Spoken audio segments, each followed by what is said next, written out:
Welcome to Shedding Layers Season 2. My name is Ayana, your host, the Lone Wolf Yoga Goddess. Ow, ow, ow, ow!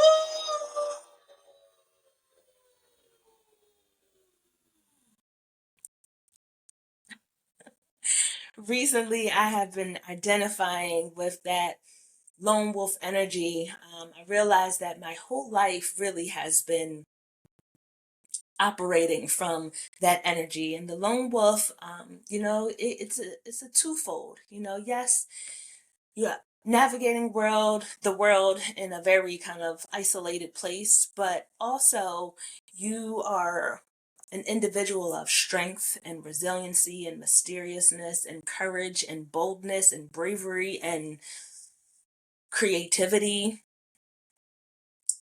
And I want to read you the Lone Wolf Creed so that if you found this or if this has found you, you'll know if you're in the right place. So the Lone Wolf Creed states, I choose to live by choice and not by chance, to be motivated and not manipulated, to be useful and not used, to make changes and not excuses, to excel and not compete. I choose self esteem and not self pity. I choose to listen to my inner voice and not to the random opinions of others. I choose to be me. So you are in the right place if you are in a season of shedding the layers of your past, learning to become the full, authentic expression of you. And sometimes being you is can be really challenging if you don't have practice, if you've never really done it.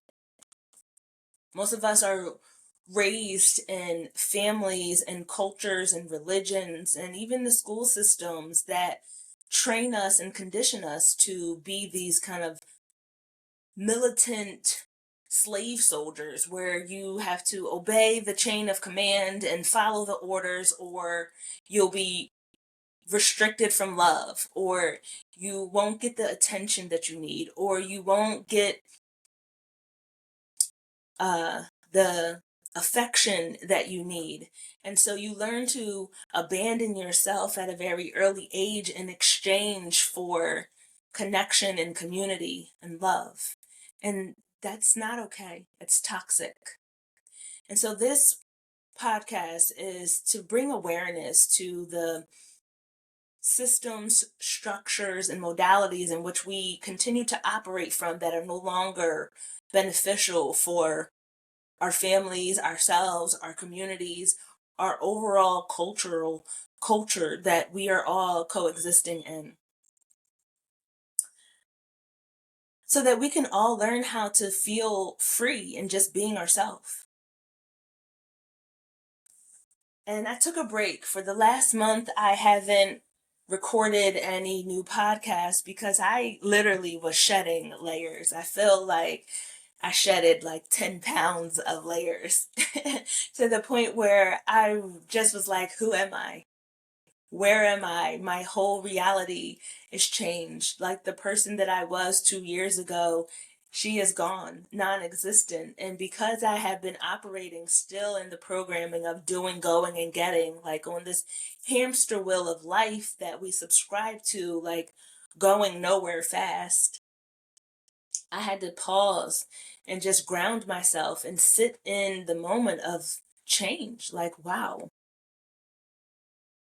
that nothing changes if nothing changes. And so when you begin to choose different thoughts and make different decisions and then act in different behaviors, your whole world, your whole reality will change.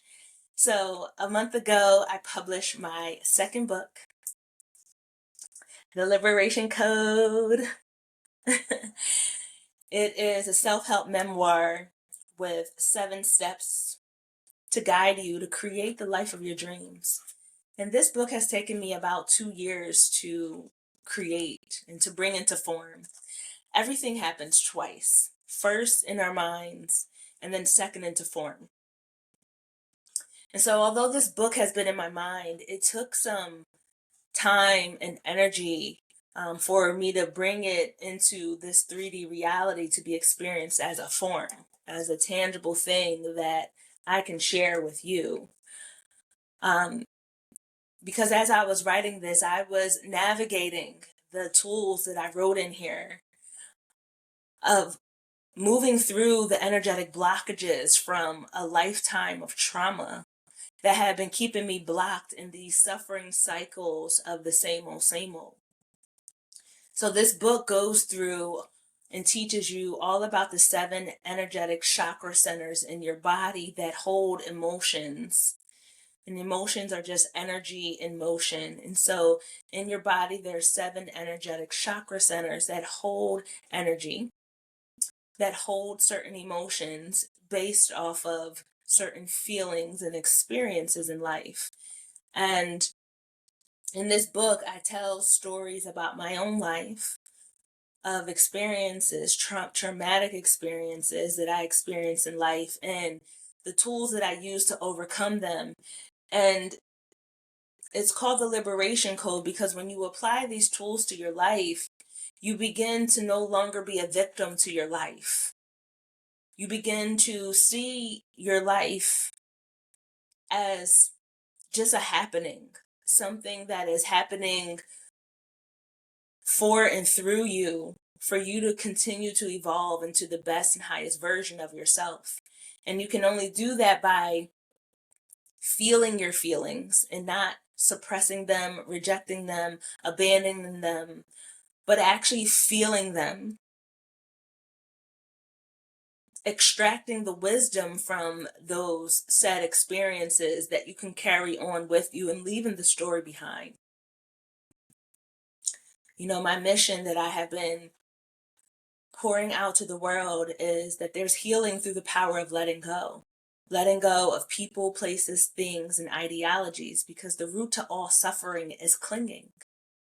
And when we cling on to these stories that of our childhood, of our past, that have caused us some kind of pain or disturbance in our life, we don't actually allow ourselves to, one, feel the feeling of moving through grief.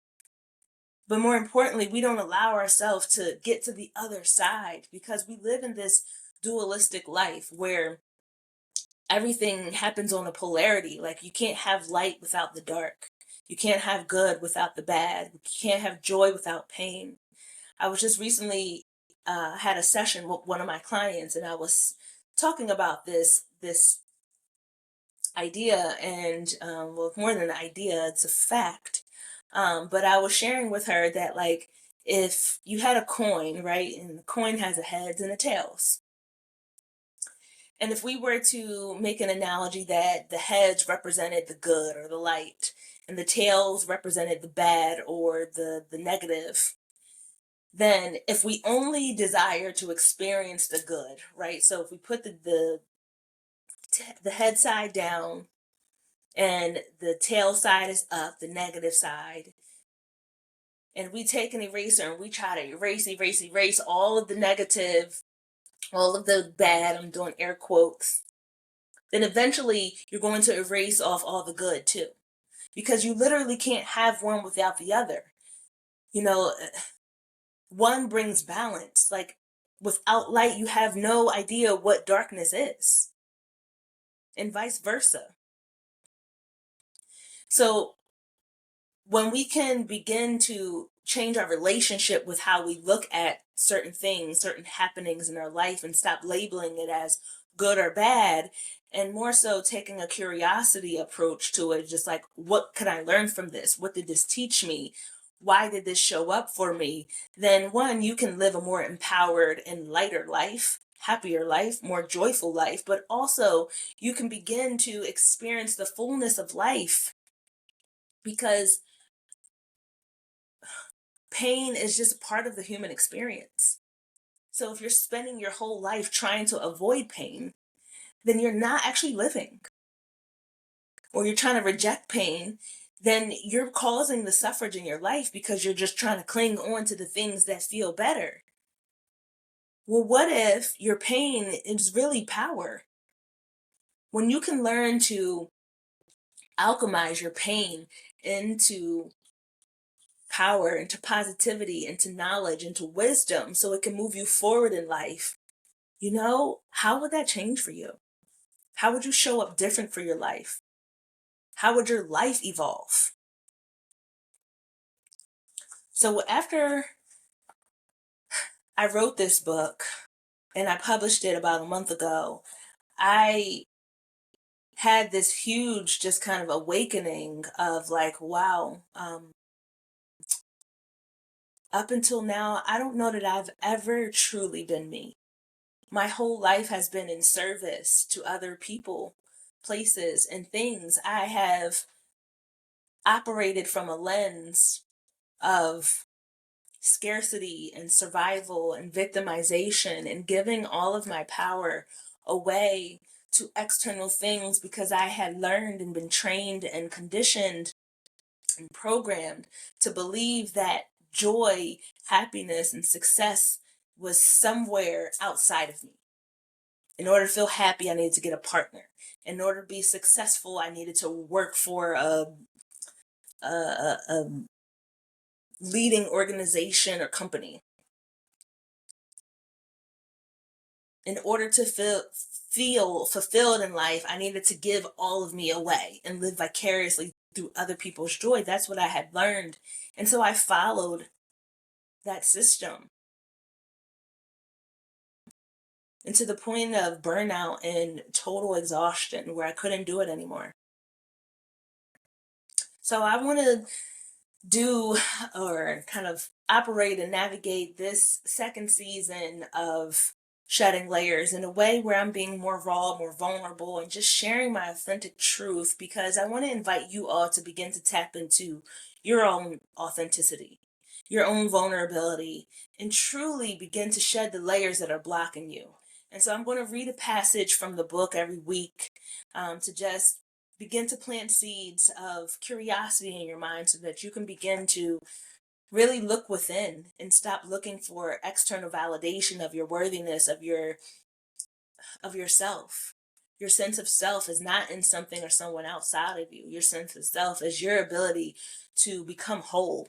And the only way to become whole is to accept all of you, especially the parts of you that you have been neglecting, suppressing, and abandoning out of shame or fear or embarrassment or guilt or whatever the reasoning is. The more that you can actually integrate all of those shadow parts of yourself, you can become whole, and you can now stand on your story and not in your story.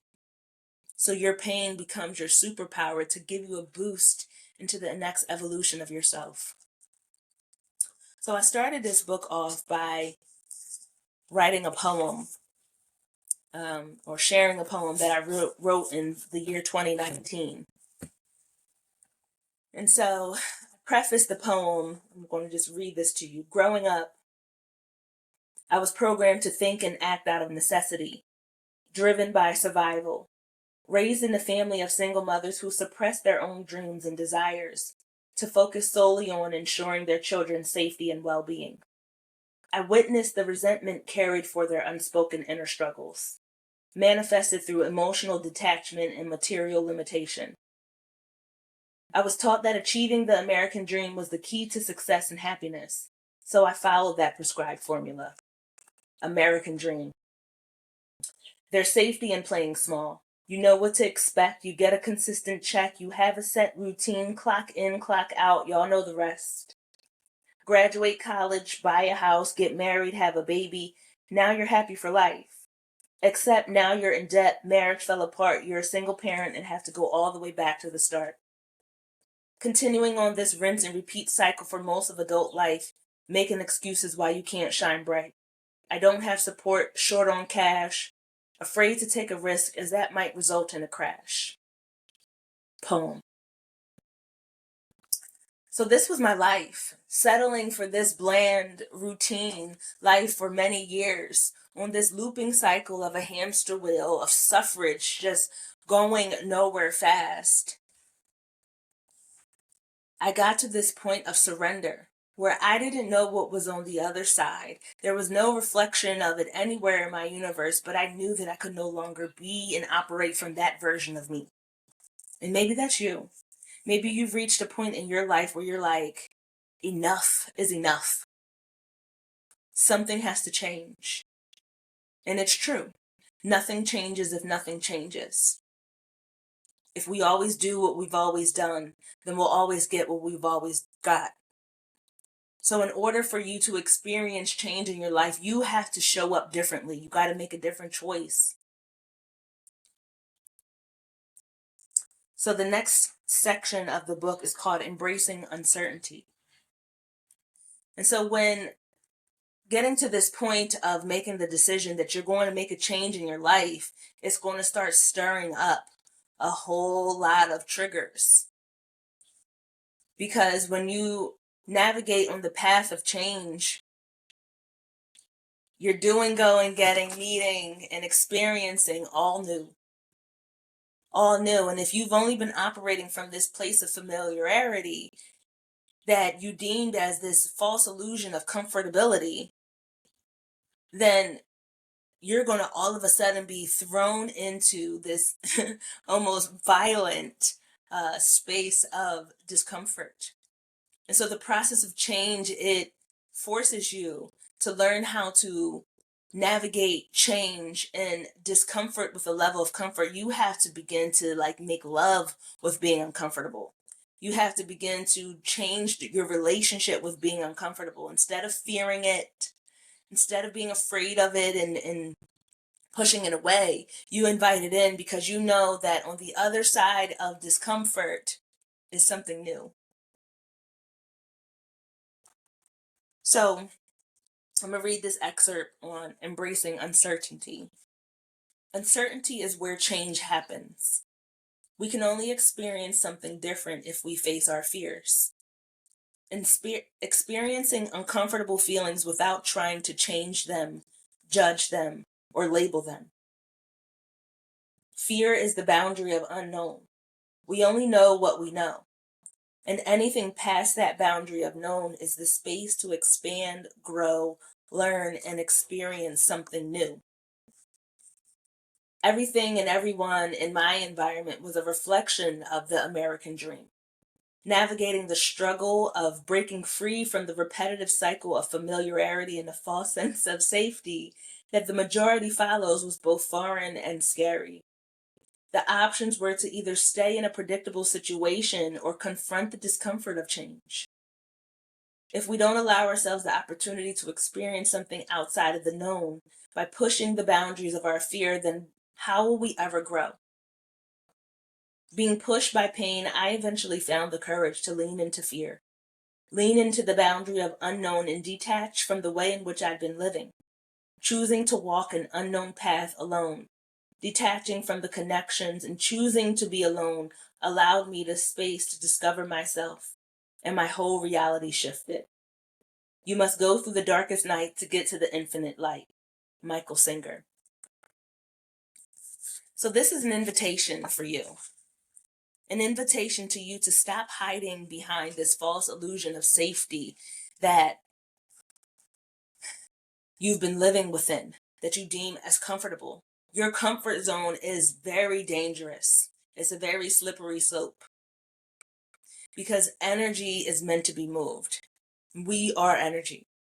And so when you're not moving, then you're stagnant. You're docile. And when anything is stagnant, then that's when disease, dissatisfaction, disharmony, dysregulation begins to set in. And you're going to experience it in some part of your life, maybe in your romantic relationships, maybe in your wallet, maybe in your social circles, maybe in your overall fulfillment with life, maybe in your sex life, maybe in your overall joy and peace, maybe in your ability to even just acknowledge who you are and what you feel. That was me. I would go on a date with somebody and they would ask me a simple question like, what do you like to do? And I'm like, crickets. I can tell you what I do, but I don't necessarily know that I like doing it. And so that made me think, like, well, why am I doing it? If I don't like doing it, why am I doing it? I am the co-creator of my life. You are the co-creator of your life. And so if there's a piece of your life that doesn't feel good, this is your invitation to look within and to be able to start identifying, why are you doing it? If that food doesn't feel good in your stomach, why are you continuing to eat it? If that romantic relationship is no longer satisfying you, then why are you still staying in it? If that job is not giving you the satisfaction, or it's not honoring your worth, it's not paying you your worth, then why are you still doing it? Most of this life is a choice, and the choice is in how you show up for yourself and how you show up to the world around you. And many of you are just operating from this lens of familiarity and comfortability, that you can just continuing to do the same old, expecting a different result, bleeding on everyone around you that you're not happy and fulfilled. This, I call it bleeding. This bleeding of, unhappiness, uncertainty, uh, judgment, blame, shame, and guilting is an infection that is breeding and breathing through our whole collective consciousness. Much of the wars and chaos and violence that we're experiencing is because people are not showing up for their own selves. If you're not happy, it is your responsibility to change that. It is not your job's fault that you're not happy. It's not your kid's fault, your partner's fault, your mom or your dad. It's nobody's fault but yours. You get to choose. And if there's something in the way of your happiness, then pause. Get off the hamster wheel of life, of doing, going, getting, proving. Pause. Sit in stillness for a moment and begin to reflect. What would make me happy? First, you need to identify that. It's easy to say what doesn't feel good, but what would feel good? If you can imagine with a magic wand a life that you love, what would that look like? What would that feel like? What would you be eating? Where would you be traveling? Where would you live? Who would you be in company with? How would you dress, walk, talk? Begin to imagine what a life that you love would feel like. And then after that, begin to take one step in that direction, to begin rerouting your path in your life to experience something that is of joy, of harmony, of bliss, of satisfaction, of fulfillment, instead of sitting in the muck of misery. The past already happened, and the only way that it exists is through your mind. It's through your constant remembering and bringing it into this reality.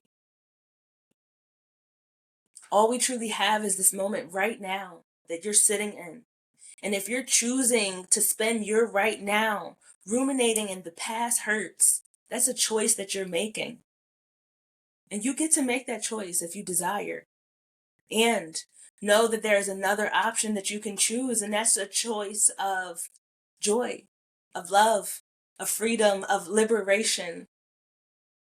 And if you want to know more about the steps, then get the book. I'll put the link in the captions below so that you can invest in this tool guide to help you to learn how to clear the energetic blockages of shame, blame, guilt, fear, lack, limitation, and scarcity that are an infection breeding in your life. You deserve to be happy. You deserve to experience love and joy and peace and harmony. But you have to know that that love, joy, peace, and harmony does not exist out there. It lives inside of here, inside of you. There's a quote that says, as within, so without. True love starts from the inside out. You have to learn how to reconnect and love your own self, all of you. You are not broken.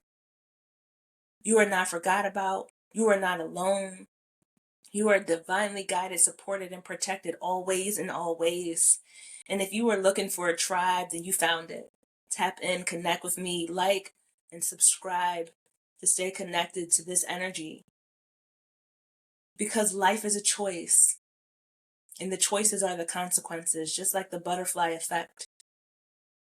Whatever choice you make is what you receive. You don't get what you want out of life, you get what you are. So if you are operating from this energetic vibration inside of you of I'm not enough, I'm not worthy, I'm unloved, I'm a victim to my life, then you're going to get more things in your reality to reflect back to you that same feeling that you feel inside. And so if you want your external world to change, the change starts within. It starts within by making a new decision, by thinking a new thought.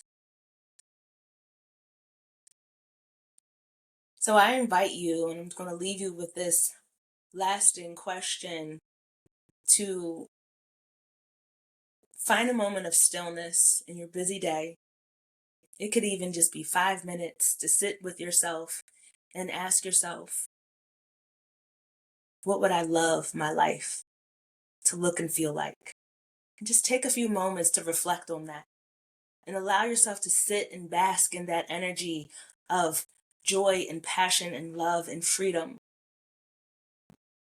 And watch your whole vibration and energy shift as you just begin to create an idea in your mind.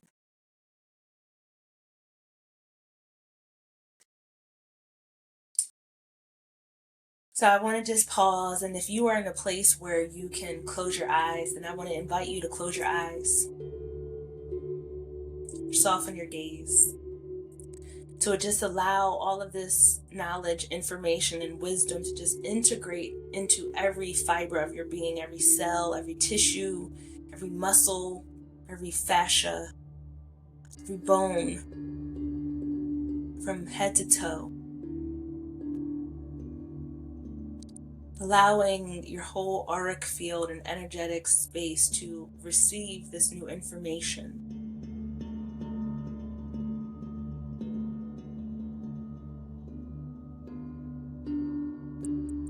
Bring all of your awareness to the tip of your nose and take a deep breath in, filling up your chest, lungs, and belly with all this new fresh prana, chi, and life force energy, feeling your heart space expand. And on your exhale, open up your mouth, let it all go. Begin to blink open your eyes and see through your eyes with a whole new lens of peace, clarity, vitality, abundance, and joy. It's available to you. It's always available to you. And any time that life feels heavy, that life feels overwhelming, just close your eyes and tap into your inner world and remember that inner oasis of peace that's always available to you. Place your palms together at your heart space, our place of connection and compassion, remembering that we're all interconnected. The work that we do on ourselves becomes a gift to everyone around us. The light within me honors, loves, and deeply appreciates the light within you. I honor you. I appreciate you. And remember, there's healing through the power of letting go. Namaste.